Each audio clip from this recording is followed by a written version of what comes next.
If you've been following the headlines, you've probably come across the same repeated alert. AI is going to replace your job.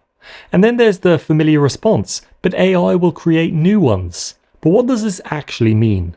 What jobs are safe and which ones aren't? And more importantly, how do you give yourself the best chance of staying relevant, financially secure, and even fulfilled in the years to come? Daniel Priestley brilliantly explained that we're currently living through the tail end of one revolution and the beginning of another. The industrial era, which shapes so much of our education, our work, and our assumptions about career success, is in decline. In fact, most of the current education system is a relic of trying to train factory workers. The model rewarded predictability, obedience, and consistency. You turn up at a set time, complete your tasks, and then clock out.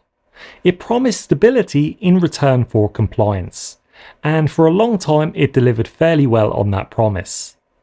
But now we're in the early decades of a digital revolution, a world defined not by physical output or routine labor, but by creativity, innovation, and leverage. The skills that matter today aren't the same ones that built the last century. And many of the most lucrative and rewarding roles, like content creators, product builders, engineers, strategists, are less about fitting in and more about standing out. AI has only accelerated this shift. It's not just automating tasks, it's changing drastically what exactly is considered value and who gets to create it. Today, one person with a laptop and a good idea can reach millions of people. Tools that once belonged to large companies are now available to individuals.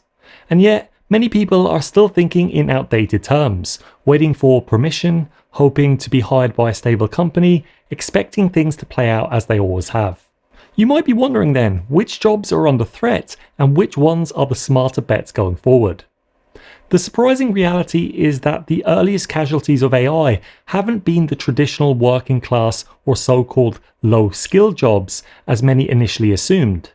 Instead, it's been the more white-collar, high-paying, knowledge-based roles that have started to shift first. Jobs that rely heavily on pattern recognition, process optimization, and predictable information handling, like paralegals, legal researchers, data analysts, and content moderators, or even junior copywriters, are increasingly being supplemented or even replaced by AI. The common thread is that these roles typically involve sitting behind a desk, completing structured tasks within a large organization.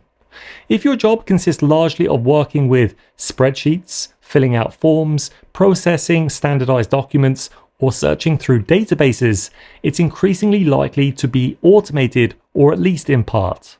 Meanwhile, roles that rely on physical presence, human empathy, and real-world interaction, like doctors, nurses, carers, plumbers, or therapists, are far more resilient in the short to medium term. They may be augmented by AI, but they won't be replaced by it anytime soon. Even software engineering, once seen as future-proof, is undergoing rapid transformation. Companies are realizing that a single senior developer working with a powerful AI assistant can often outperform a team of junior engineers. As a result, hiring patterns are shifting. There's less demand for early stage coders and more emphasis on those who can architect, think strategically, and direct AI as a collaborator rather than just a tool.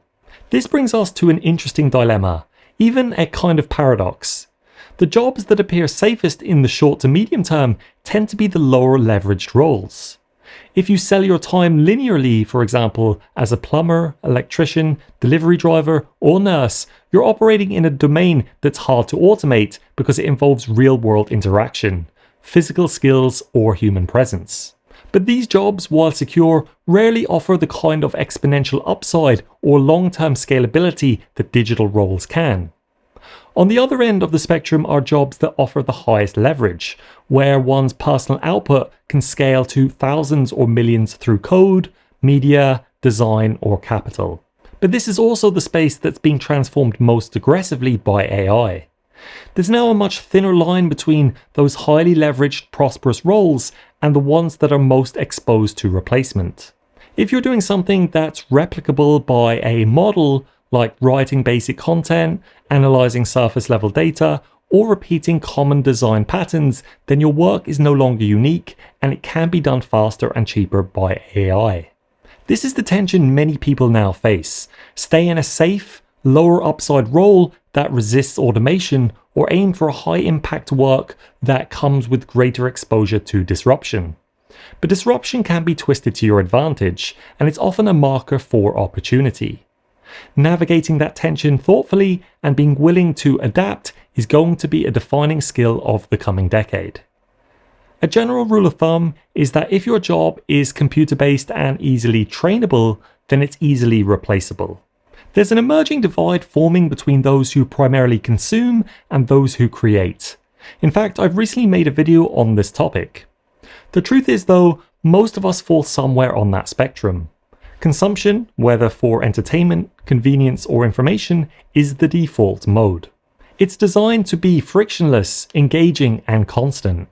But increasingly, people are capturing a lot of value by creating things, building tools, starting projects, sharing ideas, and AI is just a multiplier to extend these capabilities. It's not a matter of one being right and the other being wrong, but understanding where the long-term upside tends to sit. The potential rewards of being a producer have never been higher. We've shifted from a world of linear effort to one of exponential outcomes. That doesn't mean you need to start a company though, but the world does tend to reward those willing to be bold and stake some of your reputation on the line. Naval Ravikant often advocates for two key ingredients in becoming financially free: leverage and accountability. The good news is that there's never been more leverage available, and in terms of accountability, the downside of failure has never been lower, assuming you're approaching things genuinely and ethically. By the way, if you're wondering how I do these videos and come up with the scripts and so on, I've recently publicly released the very app I used to plan and make them. If you're interested in getting more involved in the content creation game and massively reduce many of the frictions involved, you'll find a link in the description where you can download this app. Also, if you enjoyed this video, I'd really appreciate if you would like and subscribe, and even feel free to leave a comment down below about your thoughts on this video. Thanks for watching, and I'll see you in the next one.